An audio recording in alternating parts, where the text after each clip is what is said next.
Hello नमस्कार प्यारे साथियों, कैसे हैं आप सभी लोग। आप सभी का स्वागत है हमारे भर्ती सार के यूट्यूब प्लेटफॉर्म पर। तो जैसा कि आप लोगों को पता है, हमारी मॉर्निंग में जीके जीएस की बेहतरीन प्रैक्टिस सीरीज चल रही है यूपी पुलिस कांस्टेबल री एग्जाम को टारगेट करते हुए। ठीक है, तो चलिए आज उसका प्रैक्टिस सेट नंबर 30 है। जिन लोगों ने हमारे प्रीवियस प्रैक्टिस सेट नहीं देखे हैं वो हमारी प्लेलिस्ट को फॉलो कर सकते हैं। तो आज के बेहतरीन प्रैक्टिस सेट में आप सभी का स्वागत है। बिना किसी देरी के आज का बेहतरीन प्रैक्टिस सेट हम लोग स्टार्ट करते हैं। तो आज का क्वेश्चन नंबर 1, उस भारतीय राज्य की पहचान करें जिसे महाकाव्य काल में प्राग्ञ ज्योतिष के रूप में जाना जाता था। तो इसका राइट आंसर हो जाएगा option number first, Assam. Assam को ही कामरूप के नाम से भी जाना जाता है, कामरूप। ठीक है, असम ये इस समय का जुड़ा था। ठीक है, नेक्स्ट चलते हैं हम लोग क्वेश्चन नंबर 2।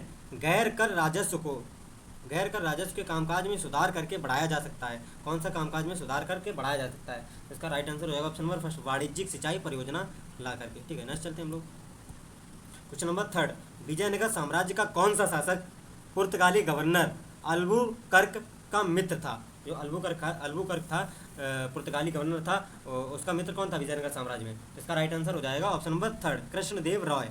कृष्णदेव राय जो थे 1509 के में विजयनगर के सिंहासन पर बैठे थे। ठीक है, अल्बुकर्क ने बीजापुर के यूसुफ आदिल शाह के खिलाफ लड़ाई में कृष्णदेव राय को सहायता प्रदान की थी।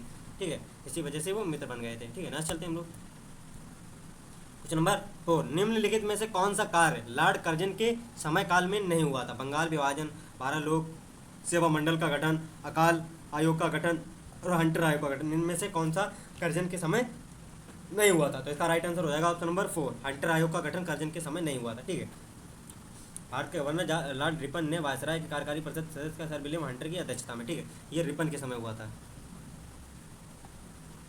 नेक्स्ट चलते हम लोग क्वेश्चन नंबर 5।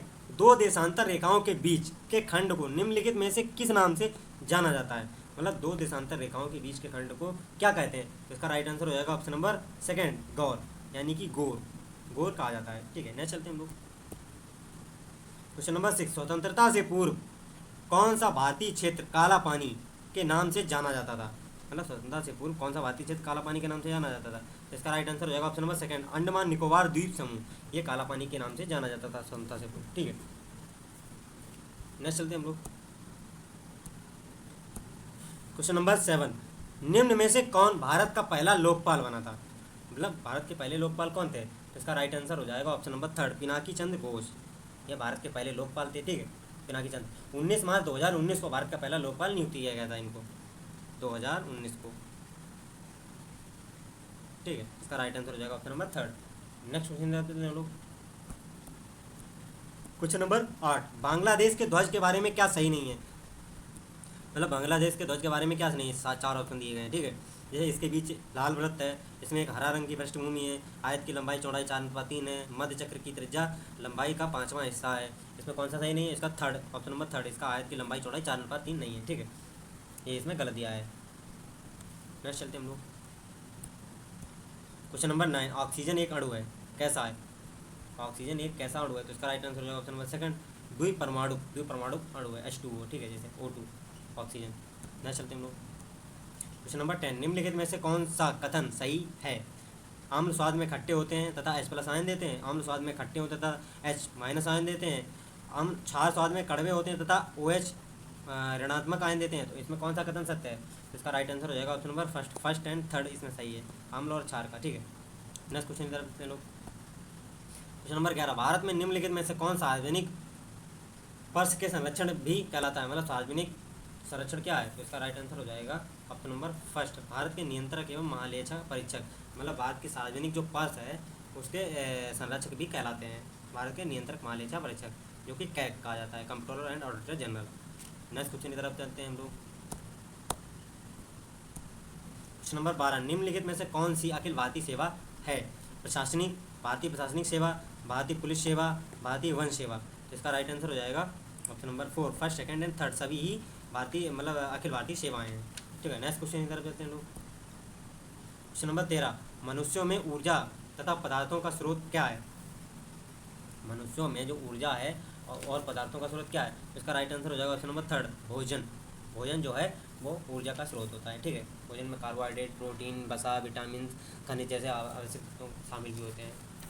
नेक्स्ट क्वेश्चन की तरफ चलते हैं लोग क्वेश्चन नंबर 14। मानव में कार्यग्राही लगाते हैं का पता, मतलब मानव में कार्यग्राही का पता कौन लगाते हैं? तो इसका राइट आंसर हो जाएगा ऑप्शन नंबर थर्ड, स्पर्श। जैसे स्पर्श ही मानव में कार्यग्राही का पता लगाते हैं, कैसा स्पर्श है, ठीक है। नेक्स्ट चलते हैं हम लोग क्वेश्चन नंबर 15, किसी तार का प्रतिरोध ज्ञात करें, ठीक है, मेगा 2 में, इसकी लंबाई 8 मीटर, अनुप्रस्थ काट का क्षेत्रफल 2 वर्ग मीटर सेंटीमीटर है तथा यह तार जिस पदार्थ का बना है उसका प्रतिरोधक 120 सेंटीमीटर है, ठीक है। चलिए जानते हैं। जैसे इसका सूत्र होता है चालक का प्रतिरोध बराबर चालक पदार्थ की प्रतिरोधकता इंटू चालक की लंबाई बटे चालक के क्षेत्रफल का अनुप्रस्थ काट, ठीक है। तो हम लोग प्रतिरोधकता बराबर लिख देंगे, तो इसका हो जाएगा चालक प्रतिरोधकता बराबर 120, यानी कि ये हो गई 120 हो गई चालक पदार्थ की प्रतिरोधकता हो गई, ठीक है, इंटू फिर आ जाएगा चालक की लंबाई, लंबाई कितनी है 8 मीटर, 8 मीटर लिख देंगे, फिर बटे में आ जाएगा चालक के क्षेत्रफल का अनुप्रस्थ काट, अनुप्रस्थ काट है कितनी 2 सेंटीमीटर, और इसको मीटर स्क्वायर में बदलेंगे तो कितना हो जाएगा 0.0002, 0.0002 मीटर पर सेकेंड मीटर स्क्वायर हो जाएगा, ठीक है। इसको सॉल्व करने पर 4.8 मेगा ओडम आ जाएगा, मेगा ओडम, ठीक है, मेगा में ही इसमें पूछा गया है, ठीक है। इसका राइट आंसर हो जाएगा option number second. Next question हम लोग क्वेश्चन नंबर 16, निम्नलिखित में से किसे आधुनिक परमाणु सिद्धांत का जनक कहा जाता है? इसका राइट आंसर हो जाएगा, मतलब आधुनिक परमाणु सिद्धांत का जॉन डाल्टन को ही जनक कहा जाता है, ऑप्शन नंबर सेकंड इसका राइट आंसर हो जाएगा, ठीक है। नेक्स्ट चलते हैं हम लोग क्वेश्चन नंबर 17, माइक्रोसॉफ्ट वर्ड में सेटिंग हमें पाठ्य को एक विशिष्ट बिंदु पर संरेखित करने की या एक सारणीबद्ध लेआउट बनाने की अनुमति देती है, कौन सी देती है? तो इसका राइट आंसर हो जाएगा ऑप्शन नंबर 4, टैब जो होता है टैब बार, तो वो देती है, ठीक है। नेक्स्ट चलते हैं हम लोग क्वेश्चन नंबर 18, चंद्रगुप्त मौर्य था, इसमें क्या था? अशोक का परदादा, अशोक का भाई, अशोक का पिता, अशोक का दादा। इसका राइट आंसर हो जाएगा ऑप्शन नंबर 4, अशोक का दादा था चंद्रगुप्त मौर्य, और अशोक के पिता थे बिंदुसार, और बिंदुसार के पिता थे चंद्रगुप्त मौर्य, ठीक है। नेक्स्ट चलते हैं हम लोग क्वेश्चन नंबर 19, भाषा के आधार पर रचित भारत का प्रथम राज्य कौन सा था? इसका राइट आंसर हो जाएगा option number first, Andhra Pradesh. Andhra Pradesh जो था भाषा के आधार पर रचित भारत का पहला राज्य था, जो कि 1953 में, ठीक है, मद्रास से अलग करके तेलुगु भाषी लोगों ने अपने भाषाई आधार पर नया राज्य बनाने के लिए कहा था, ठीक है।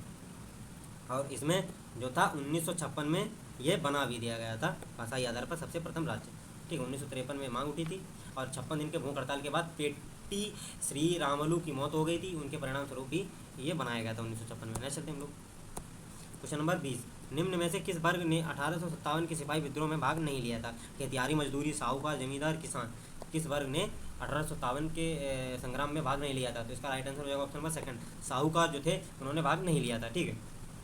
नेक्स्ट चलते हैं हम लोग क्वेश्चन नंबर 21, निम्नलिखित में से कौन सा अम्ल है? H2O, H2SO4, NaCl, Na2CO3। तो इसका राइट आंसर हो जाएगा ऑप्शन नंबर सेकंड, H2SO4 एक अम्ल है, ठीक है। नेक्स्ट चलते हैं हम लोग क्वेश्चन नंबर 22, निम्नलिखित में से भारत में कौन सा जीएसटी रेट स्लैब नहीं है? 28%, 10%, 18 और 5, इनमें से कौन सा जो जीएसटी का स्लैब है वो नहीं है? तो इसका राइट आंसर हो जाएगा option number second, 10% GST slab नहीं है भारत में, जैसे 28 भी है, 18 भी है, 12 भी है और 5 भी है, इसमें 12 भी है, ठीक है, 10% नहीं है, ठीक है। नेक्स्ट चलते हैं हम लोग क्वेश्चन नंबर 23, भारत का अमर राष्ट्रगीत वंदे मातरम को किसने लिखा था? मतलब वंदे मातरम को लिखने वाले कौन थे? तो इसका राइट आंसर हो जाएगा option number third, Bankim Chandra Chatterjee, ठीक है, इनके द्वारा वंदे मातरम लिखा गया था, ठीक है, जो कि 1882 में लिखा गया था, और एक आनंदमठ उपन्यास की एक कविता है, ठीक है। नेक्स्ट चलते हैं हम लोग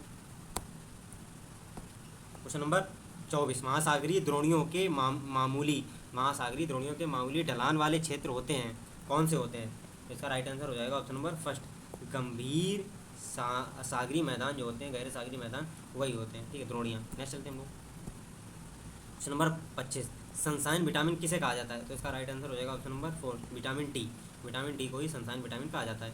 जैसे विटामिन सी का रासायनिक नाम होता है एस्कॉर्बिक एसिड, विटामिन ए का होता है रेटिनॉल, विटामिन बी का होता है थायमिन।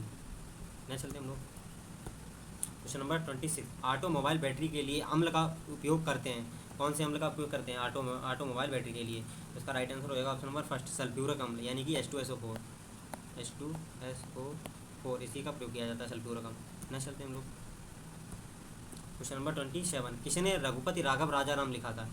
इन 4 में से किसने रघुपति राघव राजाराम हिंदू भक्ति गीत लिखा था? तो इसका राइट आंसर हो जाएगा ऑप्शन नंबर 4, विष्णु दिगंबर परलुस्कर, इनके द्वारा लिखा गया था। नेक्स्ट क्वेश्चन की तरफ चलते हैं लोग। क्वेश्चन नंबर 28, केवल उम्र से कम और उम्र से ज़्यादा की महिलाएं ही केरल में स्थित पुण्य क्षेत्र सबरीमाला की चढ़ाई करने के लिए अनुमति है, मतलब कितने से कितने उम्र की महिलाओं को? तो इसका राइट आंसर हो जाएगा ऑप्शन नंबर 2, यानी कि 10 से 50 वर्ष की महिलाओं को ही सबरीमाला पुण्य क्षेत्र की चढ़ाई करने की अनुमति है। नेक्स्ट क्वेश्चन की तरफ चलते हैं हम लोग। क्वेश्चन नंबर 29, भारत में नया पैसा का परिचय कराया गया था और 1964 में उसका पुनर्निर्माण किया गया था, तो किसके द्वारा? इसका राइट आंसर हो जाएगा ऑप्शन नंबर 1, 1957 में। ठीक है, नेक्स्ट क्वेश्चन की तरफ चलते हैं लोग। क्वेश्चन नंबर 30, भारत का राष्ट्रीय वृक्ष कौन सा है? इसका राइट आंसर हो जाएगा ऑप्शन नंबर 3, वट। वट यानी कि बरगद, बरगद ये भारत का राष्ट्रीय वृक्ष है। ठीक है, फाइकस बैलेंगेसिस इसका राष्ट्रीय नेम है, मतलब बॉटेनिकल नेम है, भारत का राष्ट्रीय वृक्ष है। ठीक है, इस पेड़ को कल्पवृक्ष के नाम से भी जाना जाता है। ठीक है, अर्थात इच्छाओं की पूर्ति करने वाला वृक्ष। इसको 1950 में भारत के राष्ट्रीय वृक्ष के रूप में अपनाया गया था, 1950 में। नेक्स्ट क्वेश्चन की तरफ चलते हैं लोग। क्वेश्चन नंबर 31, उत्तर प्रदेश के उच्च न्यायालय के मुख्य न्यायाधीश की नियुक्ति कौन करता है? मतलब किसी भी राज्य के उच्च न्यायालय के मुख्य न्यायाधीश की नियुक्ति किसके द्वारा की जाती है? इसका राइट आंसर हो जाएगा ऑप्शन नंबर 2, भारत के राष्ट्रपति द्वारा। ठीक है, नेक्स्ट क्वेश्चन की तरफ चलते हैं लोग। क्वेश्चन नंबर 32, किस मंडल को विश्व के उत्कृष्टकालीन उद्योगों का केंद्र माना जाता है? ठीक है, उत्कृष्टकालीन उद्योगों का केंद्र माना जाता है, तो इसका राइट आंसर हो जाएगा ऑप्शन नंबर 2, मिर्जापुर। मिर्जापुर प्रभाग विश्व के सर्वश्रेष्ठ कालीन उद्योगों का केंद्र माना जाता है। यह अपनी प्राकृतिक सुंदरता के कारण एक अद्भुत लोकप्रिय पर्यटन या गंतव्य है। उत्तर प्रदेश के सबसे तेजी से बढ़ने वाले क्षेत्रों में से एक है। नेक्स्ट चलते हैं हम लोग। क्वेश्चन नंबर 33, उत्तर प्रदेश में किस प्रकार की मिलें सबसे अधिक संख्या में है?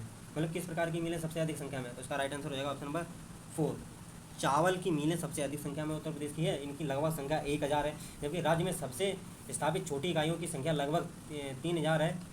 बड़े मिलों की धान की कुटी क्षमता 3 टन प्रति घंटा है। ठीक है, जिसके बिजनेस 1 फरवरी 2013 से अत्यधिक हुआ था। नेक्स्ट चलते हैं हम लोग। क्वेश्चन नंबर 34, मध्य भारत में 1 बीघा कितने हेक्टेयर के बराबर होता है? तो इसका राइट आंसर हो जाएगा ऑप्शन नंबर 4, 0.2529 हेक्टेयर के बराबर होता है 1 बीघा।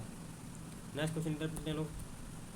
क्वेश्चन नंबर 35, कौन से शास्त्रीय नृत्य के रूप में उत्तर प्रदेश में उद्भव है? तो इसका राइट आंसर हो जाएगा ऑप्शन नंबर 2, कथक। कथक जो है उत्तर प्रदेश यानी कि नॉर्थ इंडिया का शास्त्रीय नृत्य है। ठीक है, घूमर जो है गुजरात में किया जाता है, भरतनाट्यम तमिलनाडु का है, कुचिपुड़ी जो है आंध्र प्रदेश का है। ये शास्त्रीय नृत्य है। ठीक है, नेक्स्ट चलते हैं हम लोग। क्वेश्चन नंबर 36, भारत की जनगणना 2011 के अनुसार उत्तर प्रदेश का प्रति वर्ग किलोमीटर जनसंख्या घनत्व कितना है? तो इसका राइट आंसर हो जाएगा ऑप्शन नंबर 4, 829 वर्ग प्रति व्यक्ति है। ठीक है, वर्ग किलोमीटर इसका जनसंख्या घनत्व है उत्तर प्रदेश का। नेक्स्ट चलते हैं हम लोग।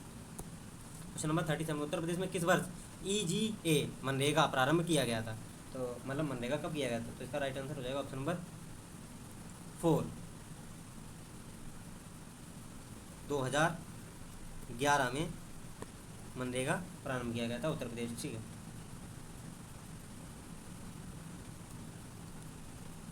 सॉरी ये क्वेश्चन गलत हो गया थोड़ा।